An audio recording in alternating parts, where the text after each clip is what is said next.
सबसे महत्वपूर्ण बात यह है कि सवाल करना बंद न करें, अल्बर्ट आइंस्टाइन ने कहा था।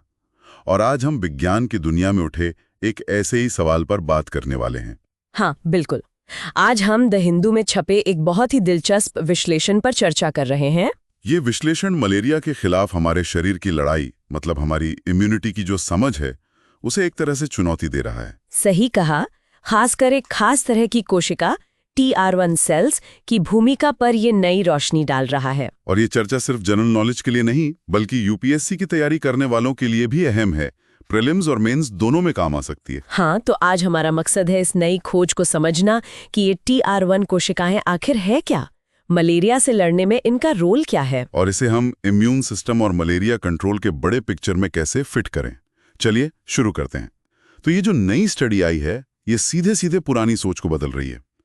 पहले क्या माना जाता था? TH1 sales. हाँ, पहले यही मानते थे कि मलेरिया इम्यूनिटी में TH1 कोशिकाएं ही मुख्य किरदार हैं, पर अब पता चल रहा है कि शायद TR1 कोशिकाएं, मतलब टाइप 1 रेगुलेटरी टी कोशिकाएं ज्यादा अहम हैं। अच्छा, तो ये TR1 कोशिकाएं हैं क्या असल में? देखिए, TR1 कोशिकाएं जो हैं वो CD4 प्लस हेल्पर टी कोशिकाओं का ही एक स्पेशल सब ग्रुप है। पर दिलचस्प बात यह है कि ज्यादातर टी कोशिकाएं तो सीधे पैथोजन, मतलब रोगाणु पर हमला करती हैं। हाँ। पर TR1 कोशिकाएं अलग हैं। वो शरीर के अंदर ना एक तरह से शांति दूत का काम करती हैं। शांति दूत? वो कैसे? वैसे कि ये सूजन, मतलब इन्फ्लेमेशन को कम करती हैं और इम्यून सिस्टम को जरूरत से ज्यादा रिएक्ट करने से रोकती हैं, मतलब एक संतुलन बनाती हैं। लेकिन मलेरिया इन्फेक्शन में ये कैसे काम करती हैं? मतलब प्लाज्मोडियम फाल्सीपेरम जब हमला करता है, तब तो हमें मजबूत इम्यून रिस्पॉन्स चाहिए ना, उसे कंट्रोल क्यों करना? सही सवाल है। पहली नजर में ये थोड़ा अजीब लगता है ना? हाँ, बिल्कुल। लेकिन देखिए, शरीर को ना एक बहुत ही नाजुक बैलेंस बनाना पड़ता है। उसे परजीवी से लड़ना भी है, और साथ ही ये भी देखना है कि इम्यून सिस्टम खुद ही शरीर को ज्यादा नुकसान न पहुंचा दे। बहुत ज्यादा सूजन खतरनाक हो सकती है। अच्छा, तो TR1 सेल्स इसमें मदद करती हैं? हाँ, TR1 कोशिकाएं सूजन को कंट्रोल करके इम्यून टॉलरेंस यानी प्रतिरक्षा सहिष्णुता को बढ़ावा देती है। इससे शरीर परजीवी के साथ एक तरह का सह अस्तित्व बना पाता है और गंभीर बीमारी से बचते हुए धीरे धीरे नैदानिक प्रतिरक्षा, मतलब क्लिनिकल इम्यूनिटी विकसित कर लेता है। ये तो वाकई सोचने का नया तरीका है।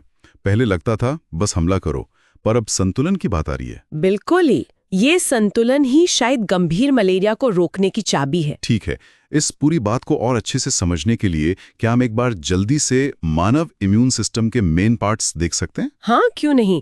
बहुत संक्षेप में बताती हूँ। सबसे पहले तो हमारी फिजिकल बाधाएं हैं, जैसे त्वचा, म्यूकस मेम्ब्रेन, ये पहली डिफेंस लाइन है। ठीक है। फिर आती है जन्मजात प्रतिरक्षा, इनेट इम्यूनिटी। ये फौरन काम करती है पर स्पेसिफिक नहीं होती। इसमें न्यूट्रोफिल, मैक्रोफेज जैसी कोशिकाएं, सूजन, बुखार वगैरह शामिल है। ओके। और फिर है अनुकूली प्रतिरक्षा, एडेप्टिव इम्यूनिटी। ये धीमी होती है पर टारगेटेड हमला करती है और याददाश्त भी बनाती है। इसमें कौन सी कोशिकाएं आती हैं? इसमें मुख्य रूप से लिम्फोसाइट्स होते हैं, बी कोशिकाएं जो एंटीबॉडी बनाती हैं, और टी कोशिकाएं जिनमें हेल्पर, किलर और रेगुलेटरी टी सेल्स होती हैं। और TR1 सेल्स? हाँ, हमारी TR1 कोशिकाएं इन्हीं रेगुलेटरी टी सेल्स का एक प्रकार है। इनके अलावा हमारा लसिका तंत्र, लिम्फ नोड्स, स्प्लीन वगैरह और केमिकल मैसेंजर्स जैसे साइटोकाइंस भी बहुत जरूरी हैं। समझ गया। चलिए अब वापस मलेरिया पर आते हैं। इसके बारे में बेसिक जानकारी क्या है? मलेरिया, जैसा कि हम जानते हैं, एक जानलेवा बीमारी है जो प्लाज्मोडियम नाम के परजीवी से होती है। और ये मच्छरों से फैलती है ना? हाँ, संक्रमित मादा एनोफिलीज मच्छर के काटने से। इंसानों में मलेरिया फैलाने वाले 5 तरह के प्लाज्मोडियम हैं, पर P. falciparum और P. vivax सबसे ज्यादा खतरनाक और आम है। और ये फैलता कैसे है, मतलब मच्छर से इंसान में? जब मच्छर किसी संक्रमित व्यक्ति को काटता है तो वो परजीवी ले लेता है।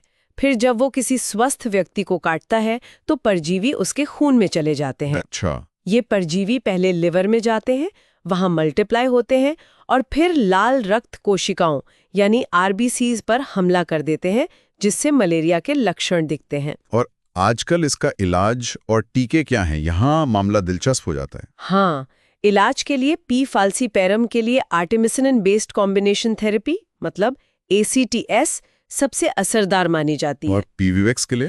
उसके लिए क्लोरोक्वीन इस्तेमाल होती है अगर वहां दवा का असर कम ना हुआ हो, और लिवर में छिपे परजीवी के लिए प्राइमाक्वीन दी जाती है। और टीके, वैक्सीन का क्या स्टेटस है? टीकों में WHO ने पहले RTS-SAS01, जिसे मॉस्क्यूवेरिक्स भी कहते हैं, उसकी सिफारिश की थी। हाँ, सुना है इसके बारे में। और हाल ही में एक और टीका आया है, R21 मैट्रिक्स M।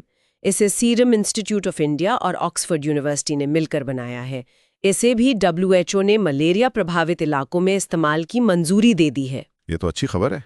भारत ने मलेरिया से लड़ने के लिए क्या खास कदम उठाए? भारत सरकार काफी गंभीर है मलेरिया को लेकर। हमारा एक राष्ट्रीय मलेरिया उन्मूलन ढांचा है 2016 से 2030 तक का। इसके अलावा राष्ट्रीय वेक्टर जनित रोग नियंत्रण कार्यक्रम NVBDCP है, जो मच्छरों के कंट्रोल और बीमारी की निगरानी पर फोकस करता है। और रिसर्च के लिए भी कुछ है? हाँ, राष्ट्रीय मलेरिया नियंत्रण कार्यक्रम NMCP और MORA इंडिया यानी मलेरिया उन्मूलन अनुसंधान गठबंधन भारत जैसे इनिशिएटिव्स हैं जो रिसर्च को बढ़ावा दे रहे हैं। तो इस सबका निचोड़ क्या है? मतलब इस पूरी चर्चा से क्या टेक अवे है? देखिए, सबसे बड़ी बात यह है कि TR1 कोशिकाओं की भूमिका को समझना हमें मलेरिया इम्यूनिटी को एक बिल्कुल नए नजरिए से देखने का मौका देता है। मतलब हमारी पुरानी समझ शायद अधूरी थी। हाँ, कह सकते हैं। ये खोज भविष्य में मलेरिया से लड़ने की रणनीतियों को बदल सकती है। हो सकता है इससे नए इलाज या बेहतर टीके बनाने में मदद मिले। ये तो एक बहुत महत्वपूर्ण सवाल खड़ा करता है। बिल्कुल। सवाल ये है कि क्या हम भविष्य में इन TR1 सेल प्रतिक्रियाओं को किसी तरह से मतलब कंट्रोल कर सकते हैं, उन्हें मॉडिफाई कर सकते हैं, ताकि इलाज में मदद मिले। हाँ, क्या ये मलेरिया या शायद दूसरी बीमारियों जहां इम्यून बैलेंस जरूरी है, उनके लिए एक नई थेरेप्यूटिक स्ट्रैटेजी बन सकती है?